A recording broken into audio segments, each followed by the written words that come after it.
What's up? This is Rebel Radio. What up? What up? This is DJ Newmark. This is Peanut Butter Wolf. It's your boy. It's okay. Keep checking out Rebel Radio. Rebel Radio. This is Rebel Radio. We're in the place right here. Rebel Radio is going down. Would you say Rebel Radio? Oh, wait. Let's do it again. Rebel Radio. What's up, Rebels? Welcome back to Rebel Radio, the weekly show where I talk to the rebels that are shaping youth culture. We find out how they do it, why they do it, and what you can do to get a little piece of the pie for yourself. We're also the only show featuring new music every week from our friends over at EDM.com. Check it out. This week we are coming at you live from the Collision Conference in New Orleans.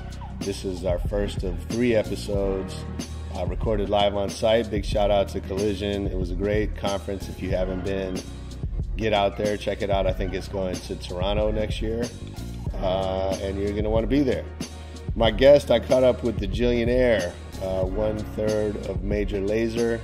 He's an incredible DJ, producer, artist, entrepreneur. He's blending EDM with Caribbean music, kind of on the forefront of that, and he's going to tell us everything he's got going on. He's launched his own label. He's partnered with Bacardi to be a minister of rum and create a special Major Lazer edition Bacardi. He also has a bar, Clyde's Bar in Brooklyn. Lots of good stuff going on with Jillionaire and some great lessons about how he's striking out on his own and how his love of technology has really driven him through his career. We'll get into that right after the EDM.com track of the week.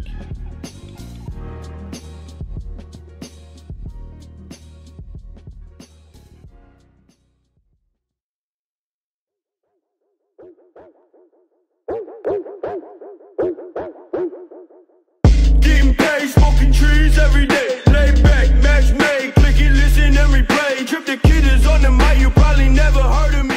Y'all been typing buttons. Yo, that's Trippy the Kid with Chin Up, the EDM.com track of the week.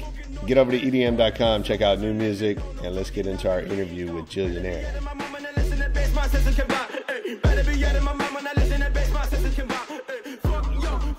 What makes you want to come to Collision? Well, I mean, I come from a tech background. I had a computer since I was born, pretty much. Like, we had a TRS-80, then we had a VIC-20 and a Commodore 64. So I grew up around computers, and then that's what I studied in school, and then that's what I did. That's what I did for 10 years, and then I left that and I went into hospitality, food and beverage, and then eventually went into entertainment, into DJing. Sure. So it's part of my background. Just gonna hold yourself. Yeah, sure.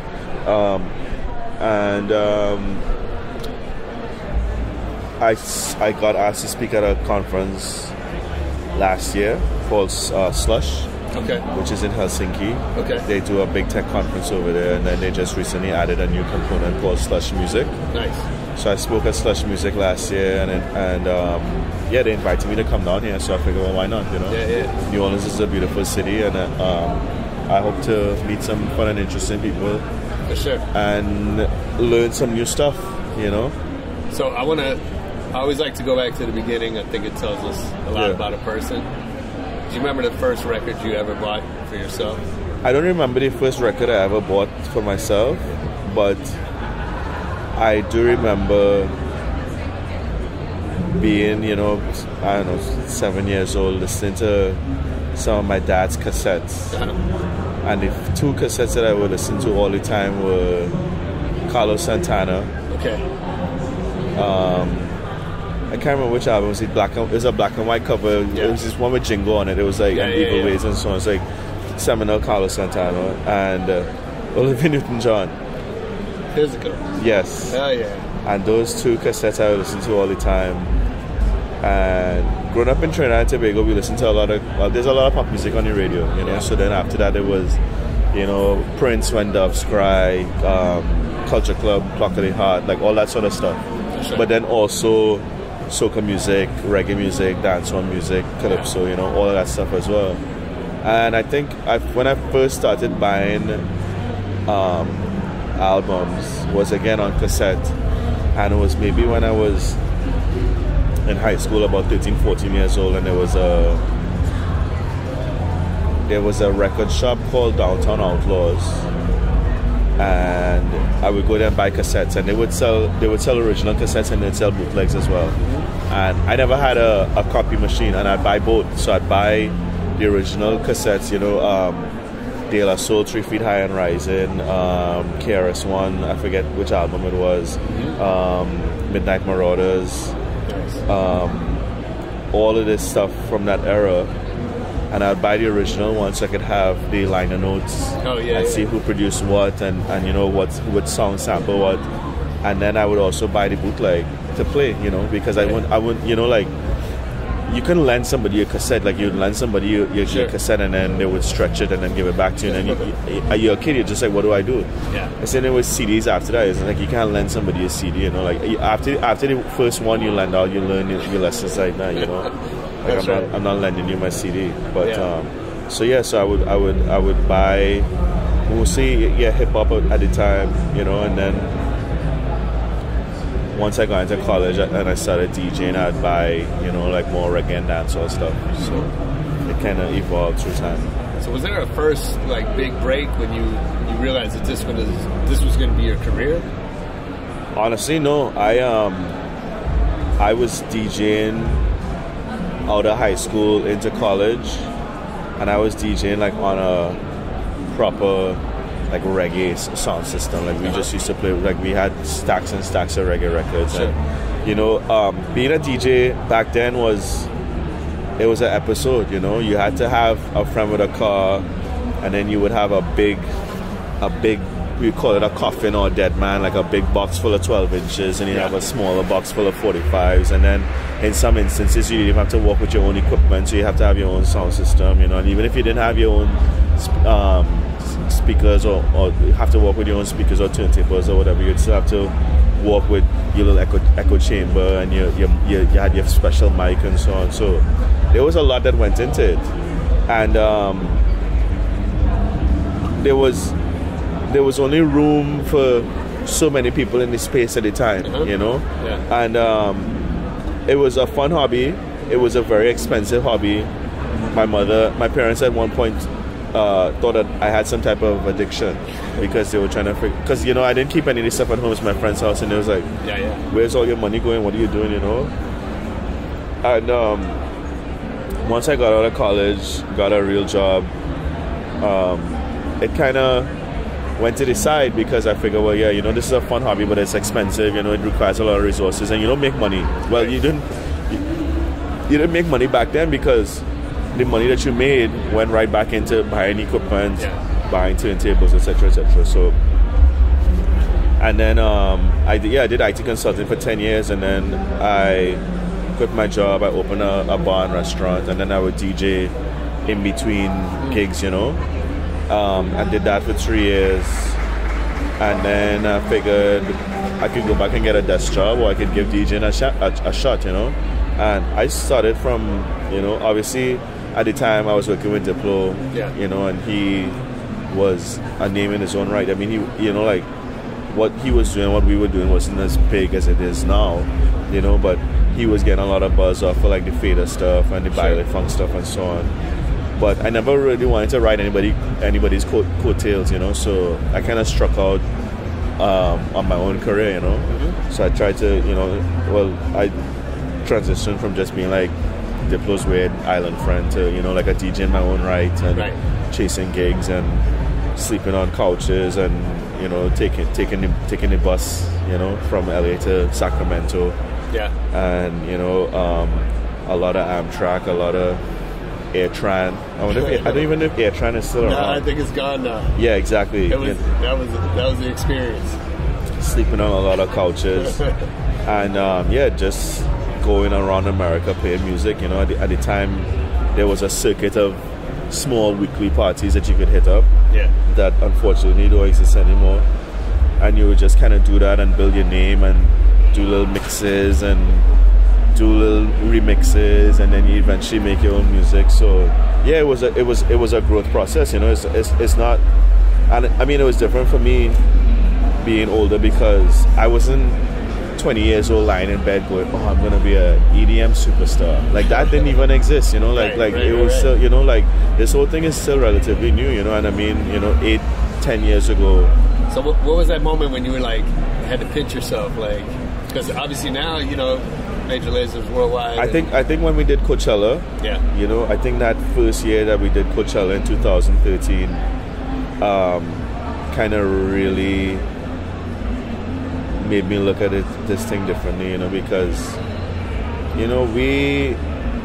we don't really live with our heads in the clouds, we kind of keep our heads down, we do what we have to do, we work constantly, we continually trying to grow personally and in our career and so on.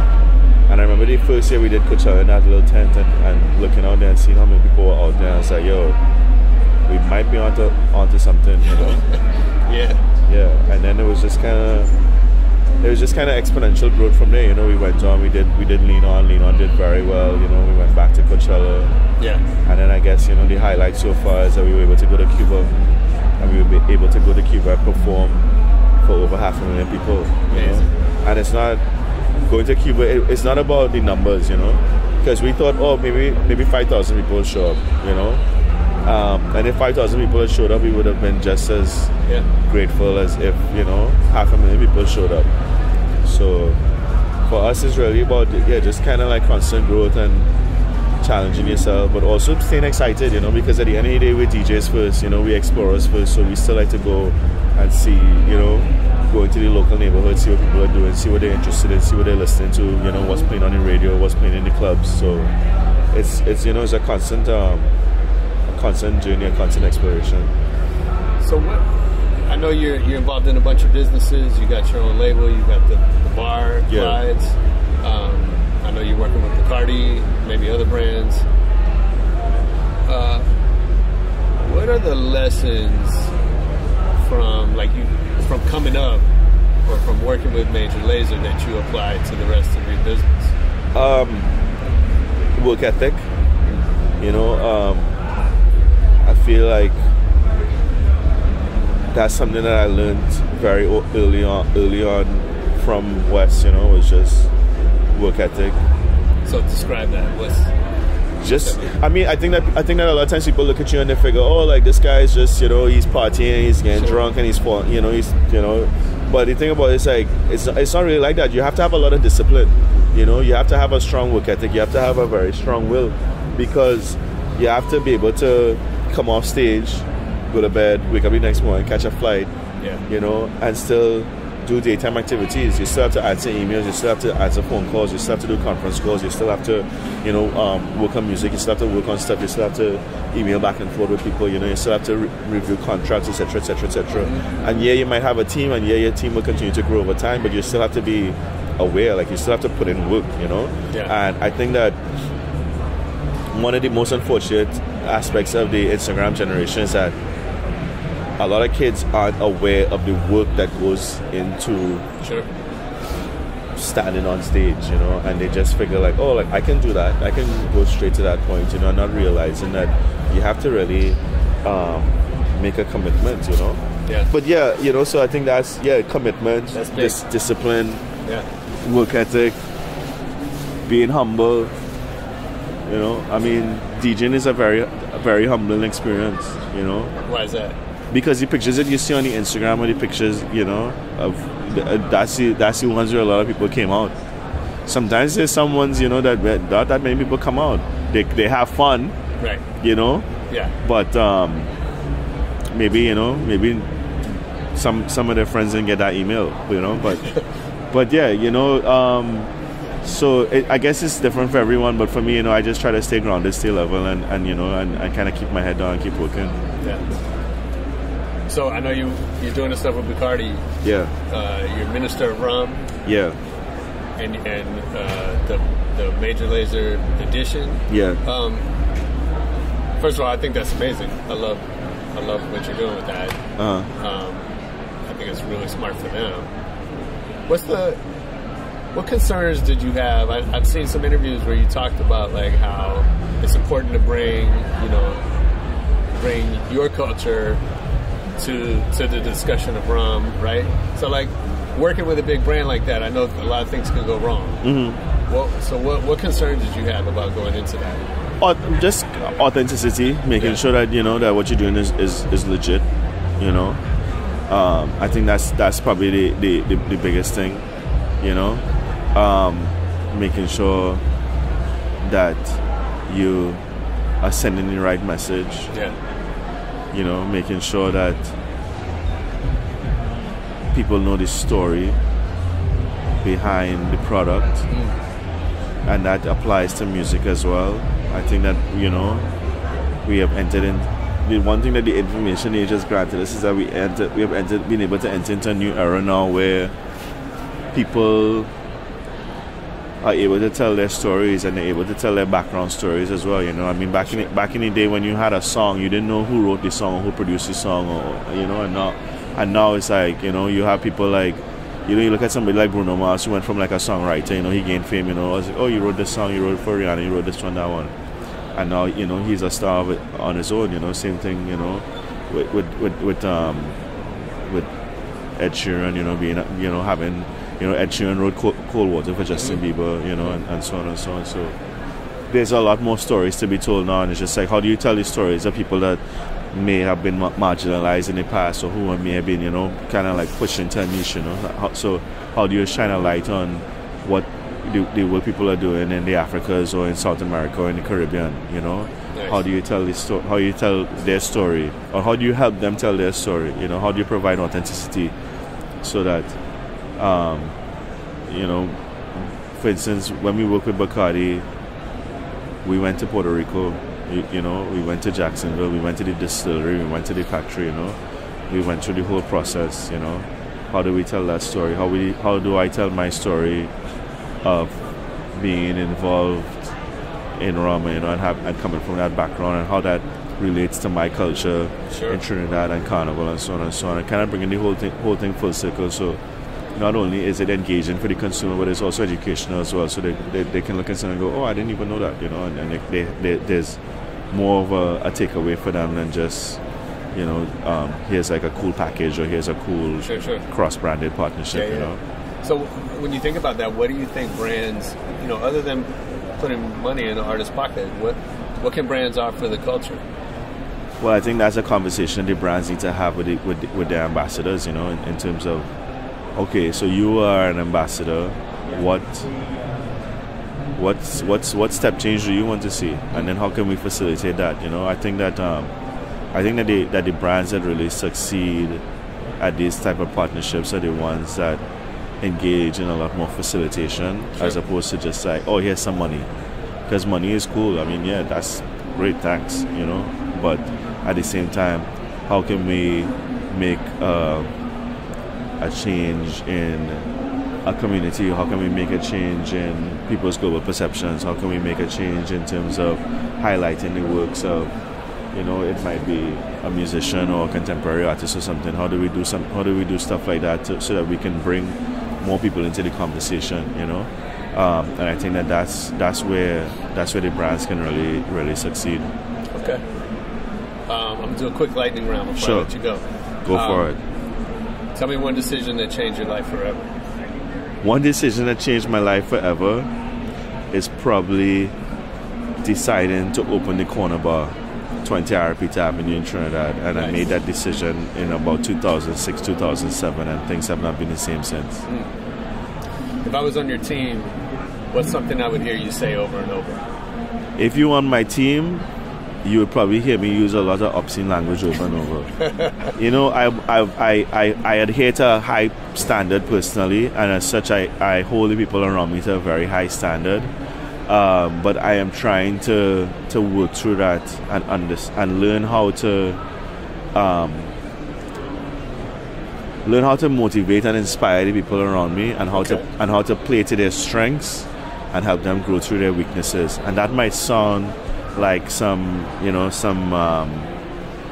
MBA bullshit, but it's real, you know, and it's real. And for me, it's hard, you know, because I have to understand that, you know, everybody's journey is not my journey, and I need to acknowledge that. I need to acknowledge that in the way that I communicate to my team, you know, and in the way that I inspire my team, you know, in that, yeah.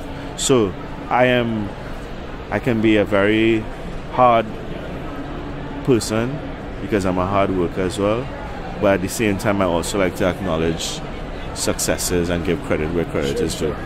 I mean, that's such a different skill set than the things that you need coming up. Yeah. Who would you be most excited to learn as a fan of your work? I think that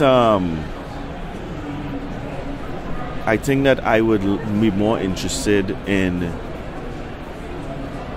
meeting with people that want to collaborate on ideas, whether it is musical ideas or social ideas or cultural ideas or culinary ideas, as opposed to, I mean, being a fan is cool, sure. And I mean, there are lots of people that I have met in my career that I was a huge fan of. David Rodigan always comes to mind. I met Rodigan. And he's a legend, and I always was and continue to be a fan of his, But I think that, to use that as an example, it has been far more inspiring to see him become someone that is in my life that I could reach out to if we are in the same city, and we can somebody that you can engage with, So I think that being able to engage and have a conversation around with like-minded individuals with similar thinkers is what's more important for me. Nice. What's the last great book you read? The last great book I read. I should be able to answer this question. What was the last book I read? It's always hard to think of. But what I'm saying is I should know, because I'm reading a book right now called The Grain Brain, which is about the relationship between what we put into our bodies and gut health, stomach health. Are you grain free? Was that? Are you grain free? I'm not grain free, but I'm paying more attention now to what I eat and what I put into my body, and again how it affects mental health and how it affects the brain condition. And I'm also reading a book called Consuming the Caribbean, which has to do with just art, culture, music, everything, and how that has been, moving into the global landscape. Nice. But what was the last book I read, boy? I mean, I want to say that there was... the last good book I read was Rodigan's biography. I had to review it for Billboard magazine or Rolling Stone or one of these guys. And that was the last good book I read. I read David Rodigan's biography, and it's an excellent book. He's a fascinating storyteller, and I would recommend it to anybody that is just like a fan of music in general. Nice. What movie have you seen the most in your life? What movie have I seen the most in my life? Again, growing up, every summer, all the kids would stay at my house. All the cousins would stay at my house. All the kids in the neighborhood would come over to my house. You had to watch Sound of Music. You had to watch Little Orphan Annie. And every Easter, you had to watch... I forget what it's called now, but there was a Jesus movie every Easter that you would have to watch. I think Jack Palance was in it, or maybe again I'm mixed up. That's funny. So that is not necessarily a good question for me to answer. No, but it's always like it's never your favorite. Yeah. I would say my favorite is probably City of Angels. That's a good movie. Just because I think that Nicolas Cage is an amazing actor, and he falls from heaven to become a real boy, and then loses the one thing that he loves the most. Yeah. And I've always find that to be very profound. I'm also a fan of the Royal Tenenbaums, Yeah. And in fact, I find all Wes Anderson movies to be very captivating, both in terms of the visual representation and the storyline as well. And in terms of the good movies that I've seen recently, I watched The Florida Project, which stars Willem Dafoe, and a friend of mine, Mella, is in it. One of our old dancers is in it randomly. I didn't even know that. Cool. I was watching it, and one of our old dancers is in it. So that was actually very good. Nice. And I watched Call Me By Your Name, which was good. All the money in the world. Yeah, so been some interesting films lately. You know, I'm bad at watching the TV at home, but I kind of catch them on the plane every now and then. You know, so yeah. All right, last question. Can you pick a favorite DJ? Can I pick a favorite DJ? I think it would have to be. It depends, you know. I mean, it's like picking up your favorite song. You know, it depends. It's an unfair question. It depends. It's not necessarily an unfair question, but it really leads you to think. You know, I think in terms of genres, David Rodigan, definitely one of my favorite entertainers of all time. Yeah. I come from sound system culture, so I have to say Babyface and Tony Matterhorn from King Addies, which is probably going to go over some people's heads, but that's okay. We can take. Yeah, and I'd have to say Rocktagon, because Rocktagon and Diplo were two of the first DJs that I saw when I first started, you know, came to America and started, going to these type of mashup parties that were, you know, and they were playing pop music, and then they were playing B-more house, and then they were playing, you know, soca music or dance or whatever. So Rocktagon, and definitely Masters at Work. You know, I spent many late nights, you know, staying up till, you know, 4 or 5 in the morning to go and see, you know, Kenny Dope, who is now a friend, perform. Sure. You know, I first got introduced to electronic music through house music. You know, so these guys always have, and always Kerry Chandler have always fascinated me. Danny Tenaglia. I forget who else. There's a guy who used to do 718 sessions in the basement of Santos. Tony Toka, you know. I mean, the list goes on. I think that I wouldn't be able to choose Rich Medina. Changed my life when I went to my first Jump and Funk. You know, yeah, you know. So there are a lot of DJs that I have seen through time that have just been like, wow, this is fascinating to me. You know, this is crazy how this person is able to take ownership of this crowd. You know, yeah. So yeah, and again, it depends on the genre as well. You know, Carl Cox is fantastic. You know, so yeah, I wouldn't be able to choose a favorite, but I will say that, you know, there are some people that when I see them playing, you know, when I see them on a lineup or I see them in my city, I definitely want to go and check it out. You know. Nice. Thanks for doing this, man. Thank you for having me. What's up with Feel Up Records?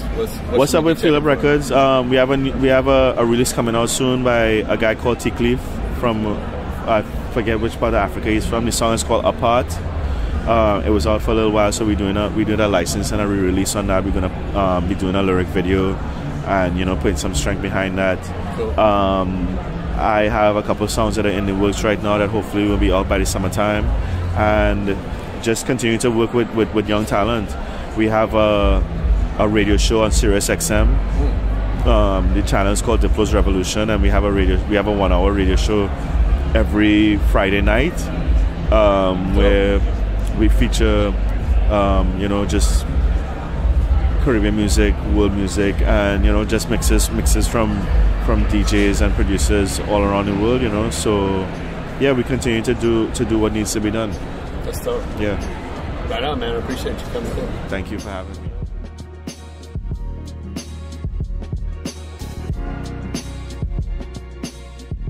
Yo, that was Jillionaire on Rebel Radio. I hope you enjoyed it. I know I did. Make sure you leave us a comment on Twitter or Facebook at Rebel Radio Net. Check our YouTube channels for videos of some of our episodes. And most importantly, come back next week for more Rebel Radio. Peace.